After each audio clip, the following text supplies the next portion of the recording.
우리들에게 주시는 하나님의 말씀 창세기 9장 18절에서 27절 말씀입니다. 방주에서 나온 노아의 아들들은 셈과 함과 야벳이며 함은 가나안의 아버지라.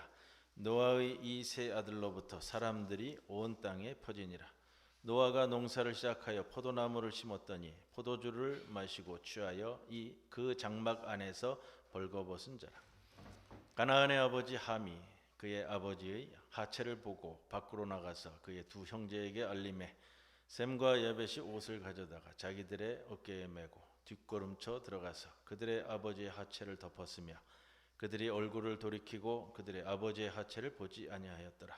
노아가 술이 깨어 그의 작은 아들이 자기에게 행한 일을 알고 이에 이르되 가나안은 저주를 받아 그의 형제의 종들의 종이 되기를 원하노라 하고 또 이르되 셈의 하나님 여호와를 찬송하리로다. 가나안은 셈의 종이 되고 하나님이 야벳을 창대하게 하사 셈의 장막에 거하게 하시고 가나안은 그의 종이 되게 하시기를 원하노라 하였더라. 이 말씀 가운데 성령께서 함께 하시기를 기원합니다. 아멘. 로마서 3장 10절 말씀을 보면 기록된 바 의인은 없나니 하나도 없으며 사도 바울이 자신의 신앙 고백을 펼치고 있습니다. 믿음의 아버지 아브라함은 아내 사라를 누이라고 속였습니다. 그의 삶에서 사라의 압박에 하갈과 이스마엘을 쫓아냈습니다. 만년에 사라가 죽은 후에는 그두라를 후초로 얻어 많은 아들들을 보았습니다. 그들 중에서 이스라엘의 원수들이 만들어지는 우를 범했습니다. 이삭은 세상에서 영웅이 되어 번영하고 있는 이복형 이스마엘을 보고 열등감을 느낀 나머지 그의 필적할 만한 영웅의 풍모를 갖춘 맏아들 에서를 편애하고 에서를 보면서 가문의 미래를 걸었습니다. 그 반면에 둘째 아들 야곱은 당대에 환영받지 못하는 조용한 성품의 소유자였고 어머니와 밀착된 모습을 보며 그리 탐탁치 않게 여겼습니다. 이삭이 야곱을 보면서 자신의 못난 모습을 보았기 때문에 그러한 아들을 멀리하고 부정하고 핀잔을 주고 미워합니다. 이러한 아버지의 편애는 자기 중심성에서 출발한 것으로 보여집니다. 이삭은 더구나 식도락가였습니다. 사냥물로 만든 육식 별미를 좋아했기에 더욱 맏아들 에서를 편애했습니다. 이러한 이삭의 편애는 결국 아들 사이에 반목하는 원인을 제공했습니다. 편애의 서름을 받은 야곱도 자식을 편애했습니다. 이러한 면들이 대를 이어지는가 봅니다. 야곱은 라헬을 사랑한 나머지 자녀들 중에서도 라헬이 낳은 아들을 편애했습니다.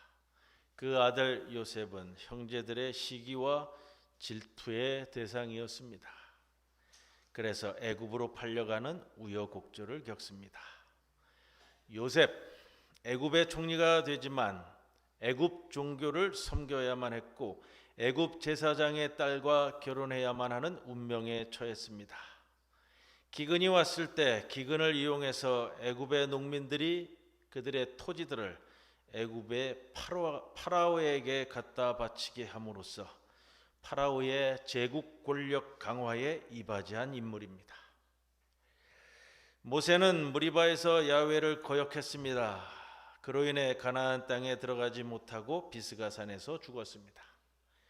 여호수아는 기브온 족속에게 속아 가나안 주민을 모두 쫓아내는데 실패함으로 말미암아 후일 사사시대에 이스라엘이 타락하는 빌미를 제공했습니다. 여러분, 이러한 이름난 인물들을 보면서도요, 기록되었을 때 의인은 없나니 하나도 없다 라는 말씀을 되새기게 됩니다. 노아는 그래도 이런 표현을 갖고 있습니다. 창세기 6장 9절에 노아는 그 당대에 의롭고 흠이 없는 사람이었다. 노아는 하나님과 동행하는 사람이었다라고 기록합니다. 여러분, 그런데 오늘 본문 참 잘 인용하지 않는 본문이잖아요. 오늘 본문은 소제목이 이렇게 달려 있습니다. 뭐냐면 노아의 타락. 보통 이렇게 구분짓는 말씀인데, 하나님이 홍수로 심판을 할 때 노아와 그의 가족들만은 심판하시지 않았습니다. 홍수 심판 이후 노아는 세 아들과 함께 포도 농사를 지었습니다. 포도 농사가 잘 된 것 같습니다. 노아는 포도주를 담갔습니다. 홍수 심판 이후에 모든 사람들이 죽었습니다. 그러니 노아에게 무슨 세상 친구가 있었겠습니까? 노아는 외로웠습니다. 심판을 면하여 살아남았다고 좋아할 것만도 아닌 세상이라는 겁니다. 외로움을 달랠 길이 없습니다. 노아 사건의 특이점이 있습니다. 노아의 아내가 전혀 등장하지 않는 좀 눈여겨볼 만한 대목이기도 합니다. 노아의 주위에 아무도 없었다는 겁니다. 자식들이 있어도 늙어가는 마음을 어찌 젊은 자식들이 이해할 수 있었을까? 그래서 외로운 마음을 달랜다고 포도주를 마셨습니다. 외로움을 달래며 포도주를 한 잔, 두 잔, 세 잔 계속해서 마셨습니다. 또 마셨습니다. 너무 많이 마셨습니다. 부끄럽게 벌거벗은 채로 잠이 들어버렸습니다. 이 모습을 노아의 세 아들 가운데 둘째인 함이 먼저 보게 되었습니다. 얼른 이불로라도 아버지를 덮어드렸든지, 그렇지 않으면 흔들어 깨워서라도 아버지를 도와 옷을 입혀드렸다면 얼마나 좋았겠습니까?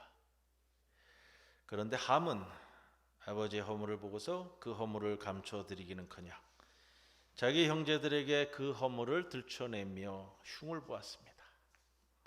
오늘 본문 22절은 그 상황을 여기 두 형들에게 알렸다라고 표현하는데, 알리다라는 이 말은 단순히 말하고 알렸다라는 표현이 아니고요, 구구절절히 떠벌렸다라는 표현입니다. 우리말 번역으로 이야기한다면 형들에게 떠벌렸다, 이렇게 표현하는 것이 맛이 좀 살 것 같아요. 아마도 함은 다른 두 형제가 자기 말에 동조해 주기를 바라면서 그랬을 수도 있습니다.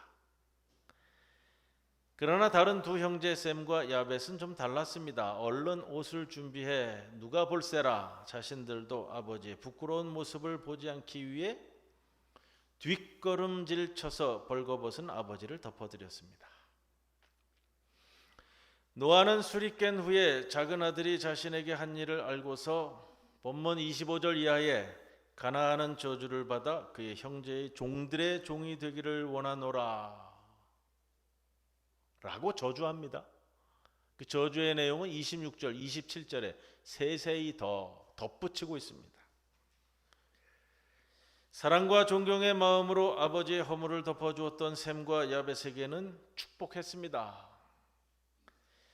아버지의 흉을 보며 아버지를 무시한 함은 저주를 받았습니다. 이게 오늘 본문의 내용입니다.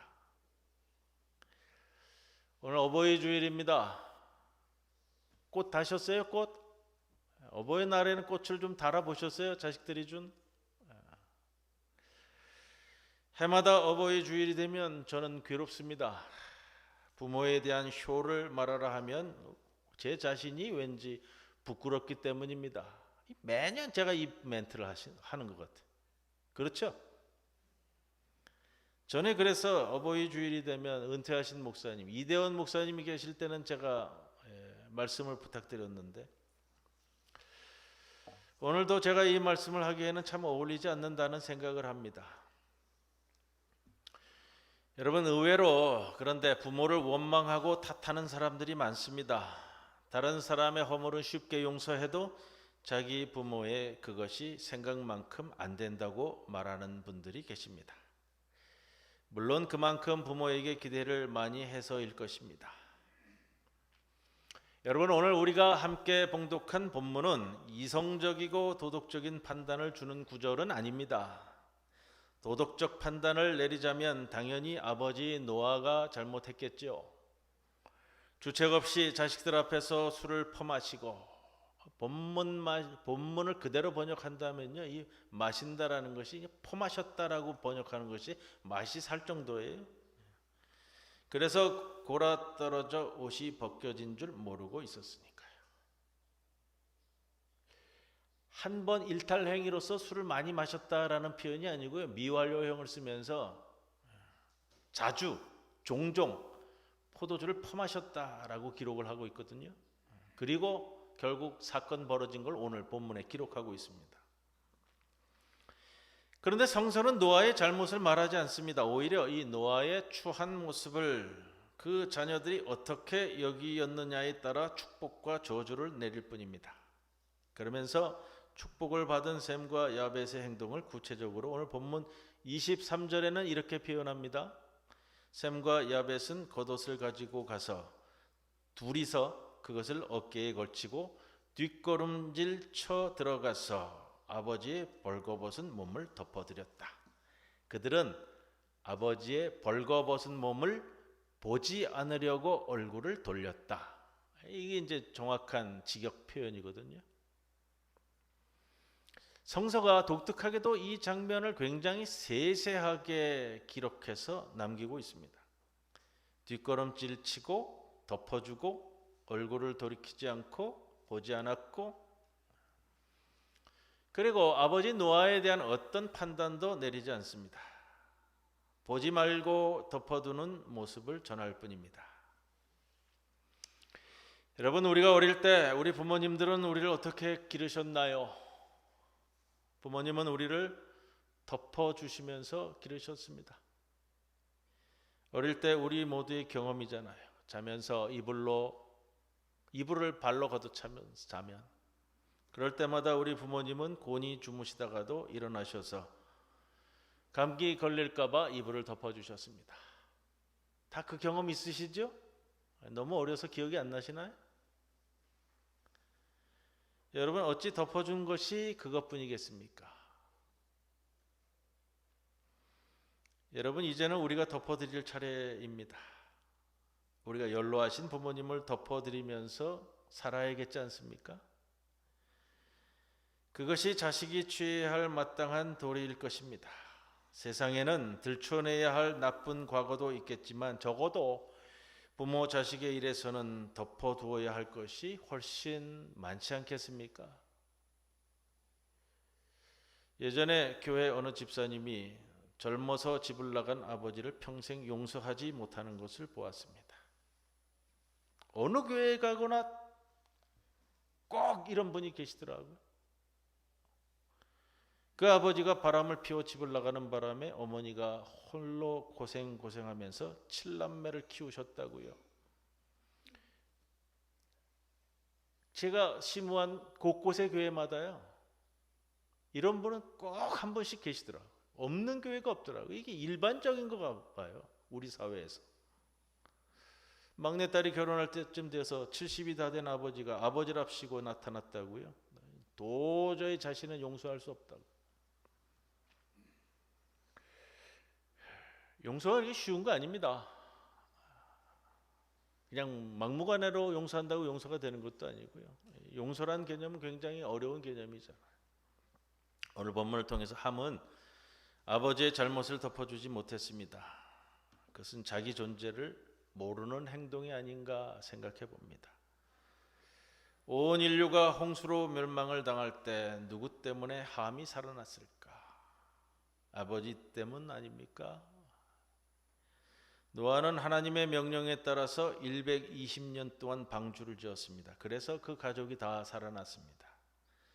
바로 아버지 덕분에 자기가 오늘날 이렇게 살아 있다는 것을 조금이라도 인식하고 있었다면 아버지를 그런 일로 흉보지는 않았겠다라는 생각도 해봅니다.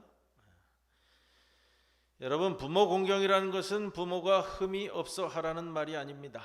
세상 사람들 중에 흠 없는 사람이 어디 있겠습니까? 오늘 이 노아가 술을 퍼마시고 벌거벗고 잔 사건 바로 앞에 오늘 본문 18절 이하의 말씀은 바로 이것을 전제하고 있는데 18절 이하의 말씀은 이렇게 표현합니다. 방주에서 나온 노아의 아들들은 셈과 함과 야벳이며 함은 가나안의 아버지라. 노아의 이 세 아들로부터 사람들이 온 땅에 퍼지니라. 여기 퍼지니라 라는 말이 있습니다. 언뜻 보면 이 세 아들을 통해 인류가 새로 시작되어 그 자손이 퍼져나갔나 보다 생각할 수 있는데 성서의 표현, 원래적 표현은 이런 표현이 아닙니다. 보시면은 18절, 19절은 앞뒤로 점이 있죠. 큰 동그라미가 있으면서 이 구문을 구분해 버렸습니다. 이 구문을 통해서 전하고자 하는 메시지가 따로 있다는 겁니다. 그렇게 단순한 이야기가 아니라는 겁니다. 퍼져나가다라는 이 시브리 동사는 나페차라는 동사를 쓰고 있는데 굉장히 부정적인 말이라고 그래요. 원뜻은 뭐냐면요, 싸워서 흩어지게 만들다, 부수어 흩어버리다, 서로 찢어지다, 이런 뜻이에요.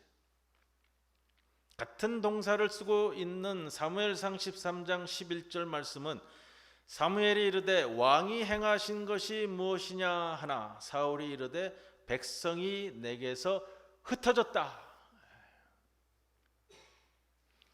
이사야 33장 3절에는 주께서 일어나심으로 말미암아 나라들이 흩어졌나이다. 이 같은 단어를 씁니다. 홍수 심판 이후에 노아의 자손들이 서로 싸우고 부수고 해서 이 땅이 다시금 찢어지고 흩어졌다는 겁니다. 정말로 맛깔나게 사역을 하고 있는 어느 신학자는 이 표현을 이렇게 번역을 하고 있더라고요. 이들 때문에 온 땅이 갈갈이 찢어졌다. 인간들이 심판 이후에도 결국 다시 죄 가운데 빠졌다는 것을 이 두 구절로 표현하고 있다고 말합니다. 그래서 18절, 19절은 이 문장을 단독 구문 처리했습니다. 그리고 20절에서 27절 노아의 이 포도주 사건을 또다시 단독 구문 처리를 합니다. 오늘 본문 20절도 그것을 보다 분명하게 말해주고 있습니다. 노아가 농사를 시작하여 포도나무를 심었더니, 원문에 충실해서 직역하면요, 시작했다라는 말은 오염되었다, 더러워졌다라는 뜻을 중의적으로 품고 있는 단어입니다. 농사를 시작하였다라는 것은 우리가 일반적으로 생각할 수 있는 농사 짓다라는 표현으로 볼 수도 있지만 이씨 하 아다마 이렇게 표현하거든요. 뭐냐면 이씨는 사람이라는 뜻이고요, 아다마는 아담을 만들 때 아다마로 만들었어요. 흙이에요, 흙. 홍토를 얘기해요, 홍토. 붉은 흙으로 인간을 만들었다는 표현인데 이씨 하 아다마 해서 원래적인 직역은 흙의 사람이 되었다라는 거예요. 노아가 흙의 사람이 되었다. 그래서 오염되고 더러워졌다 이렇게 표현하는데 중의적인 표현이에요. 사람은 원래 하나님이 흙으로 지은 존재입니다. 하 아다마 육적인 존재이고요. 그 육적인 존재 흙으로 지었기 때문에 하나님이 인간을 창조하신 후에 하나님의 숨을, 하나님의 영을 불어넣어 주셔서 창세기 1장에 나오죠. 사람이 생령이 된지라. 그래서 인간을 육적인 존재이자 영적인 존재로 표현합니다. 그 구절을 창세기 1장에서부터 시작을 하는 거예요. 원래 노아는 6장 9절에 의하면 의롭고 흠이 없는 사람, 욥기 말씀드리면서 의에 대한 말씀을 제가 반복해서 드렸는데 이시 제데카 이렇게 써요. 이시 제데카, 의로운 사람. 6장 9절에 의로운 사람이 노아 홍수 이후에 노아가 이시 하 아다마, 흙의 사람이 되었다 이렇게 표현하는 거예요. 대조적으로 이시 제데카, 그러니까 의로운 사람이 홍수 이후에 흙의 사람이 되었다라는 겁니다. 하나님의 숨결, 하나님의 영을 잃어버린 단지 노아가 흙의 사람이 되어버렸다라는 라는 중의적 표현을 갖고 있습니다. 의인이자 완전한 자가 흠이 많은 사람이 되었다는 겁니다. 사람이 죄를 벗어날 수 없나 봐요. 여러분, 그런데 자식이 아무리 아버지 흉을 봤다고 이렇게 엄청난 저주를 내리는 부모가 어디 있을까? 그렇다고 성경이 결코 노아가 잘했다고 여기지도 않습니다. 여러분은 내 자식이 내 흉을 보았다고 평생 종이 되라는 저주를 내리십니까? 그렇지 않으시죠? 사실 이 노아의 저주는요, 현실에서는 정반대였어요. 저주받은 함은 창세기 10장 6절에 의하면 구스는 에디오피아입니다. 지금 구스와 이집트와 리비아와 가나안이라고 합니다. 이집트가 셈족의 종노릇을 한 적은 한 번도 없습니다. 오히려 이스라엘 백성인 셈족이 400년 넘게 함족의 조상으로부터 이집트에서 노예살이를 하게 됩니다. 그리고 이어 8절에 의하면 함의 후예에서 니무롯이 나오는데, 니무롯은 세상의 권력을 주도하는 지배자가 되었다고 표현합니다. 노아의 저주와는 좀 반대로 그 이후의 성경은 우리에게 알려주고 있습니다.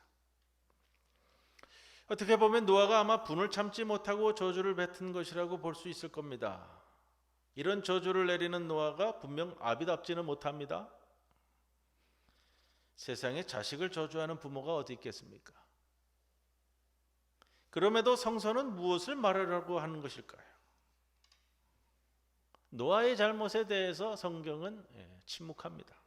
그렇다고 노아의 저주에 대해 마치 그것이 옳다는 듯 그렇게 말하지도 않습니다. 그렇지만 부모 공경은 우리가 아는 것처럼 10계명의 5번째 계명이고요, 우리가 받아들이는 절대 계명 중에 하나입니다. 그래서 사도 바울은 에베소서 6장 1절 이하에서 이 계명에 대해 이렇게 말하고 있습니다. 자녀된 이 여러분, 주 안에서 여러분에게 순종하십시오. 이것이 옳은 일입니다. 내 부모를 공경하라고 하신 계명은 약속이 딸려 있는 첫째 계명입니다. 네가 잘되고 땅에서 오래 살 것이다 하신 그 약속의 말씀이자 계명이라는 겁니다. 여러분, 세상에 배우자 없이 사는 사람은 많습니다. 요즘 결혼을 잘 안 하니까요. 자식 안 낳고 자식 없는 사람도 많습니다.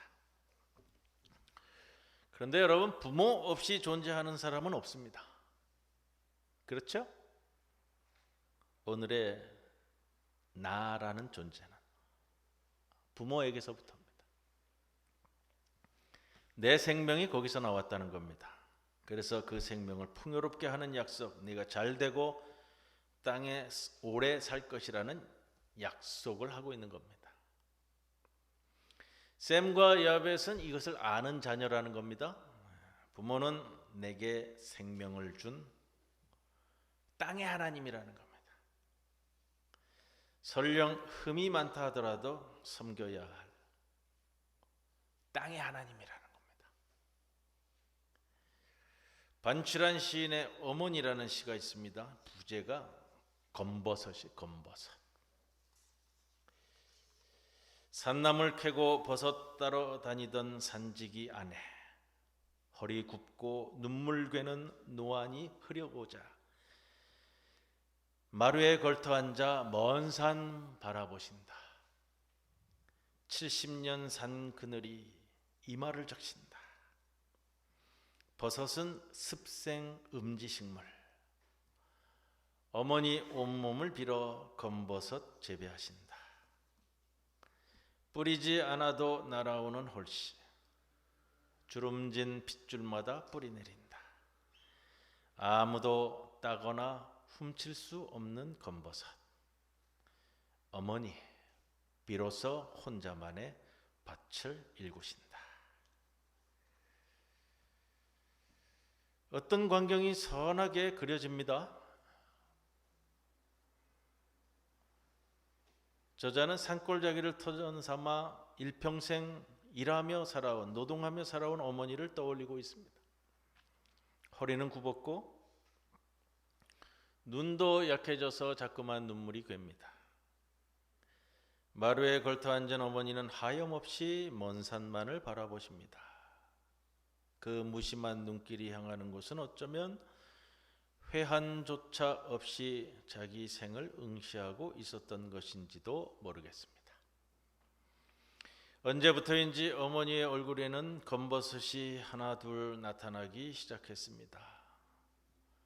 뿌리지 않아도 날아오는 홀씨가 어머니 얼굴을 바삼아 뿌리내린 겁니다. 시인은 담담하게 그 광경을 그리고 있지만 우리는 그 속에 담긴 애잔한 슬픔이 느껴집니다.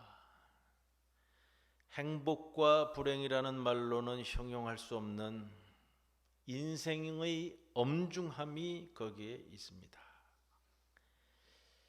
어머니는 주어진 자리에서 견뎌야 할 생의 몫을 잘 살아내셨습니다. 검버섯이 늘고 머리에 흰 이슬이 내린 이들을 보면 마음 한구석이 시려집니다. 그것은 흠이 없고 있고를 넘어 온몸을 기울여, 아니 온몸을 죽여서 우리 자식을 키우고 지켜준 하나님의 사랑을 그대로 간직한 얼굴이기 때문입니다. 기도드리겠습니다. 아버지 하나님, 우리의 삶을 우리의 아버지 어머니를 통해 이끌어 오셨습니다. 오늘 어버이 주에 우리 아버지 어머니를 다시 한번 생각하며 우리의 삶을 살펴보는 귀한 이 자리가 되게 하여 주옵소서. 흠이 있고 없고를 떠나 우리의 생애 출발점으로 삼아 이날이 될까, 그리고 우리의 이 자리까지 함께 해주신 우리 부모님, 곁에 계시기도 하고 만나지 못하는 먼 곳에 계시기도 하지만 우리의 부모님을 생각하며 그 사랑을 되새기는 오늘 이 하루 만들어 주옵소서. 예수님의 이름으로 기도드리옵나이다. 아멘.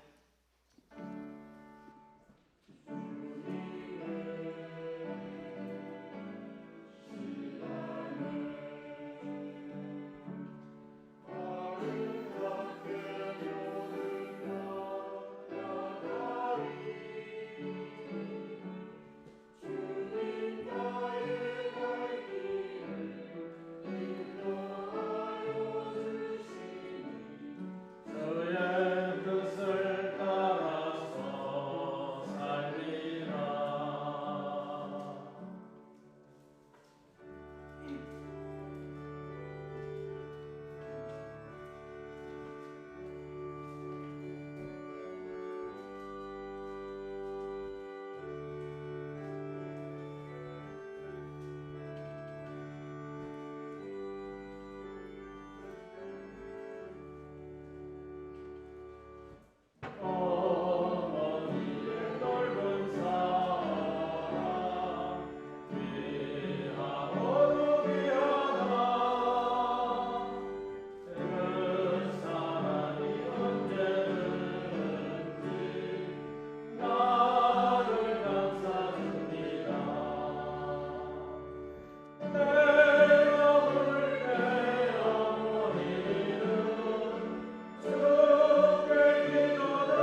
항상 지켜주심에 감사드립니다. 손은주 권사님, 박윤배 집사님 항상 감사드립니다. 허규지 권사님 또 무명으로 감사헌금 봉헌했습니다. 생일 감사헌금 정영주 집사님 항상 지켜주심에 감사합니다. 기도드리겠습니다. 주님, 우리가 드리는 기도가 메마르지 않게 하옵소서. 삶의 곤고함이 우리 영혼을 쇠약해 만듭니다. 욕심에 이끌려 허탄한 생각에 빠지지 않게 하옵소서. 갈급한 심령을 성령의 담비로 적셔주시고 타는 욕망의 목마름을 성령의 불꽃으로 살라주옵소서. 시간이 날 때 드리는 기도가 아니라 그 시간을 먼저 드리게 하옵소서. 남을 위한 기도가 저를 위한 기도가 되게 하시고 기도가 마음과 생각을 지켜 생각으로 입술로 행동으로 죄짓지 않게 이끄시옵소서. 호흡이 생명의 동력이듯이 기도가 우리 신앙의 동력이 되어 장성한 믿음의 분량을 오늘도 이루어가도록 우리의 삶을 이끄시옵소서. 이 간구를 담아 귀한 예물 봉헌합니다. 기뻐 받아 주옵소서. 11조로 감사헌금으로 장학헌금으로 하늘헌금으로 주정헌금으로 우리의 몸과 마음을 함께 묶어 바치오니 기뻐 받아주시고 이 예물을 통해 그리스도의 역사가 이 땅에서 더 크고 넓게 이루어지도록 인도하옵소서. 예수님의 이름으로 기도드리옵나이다. 아멘.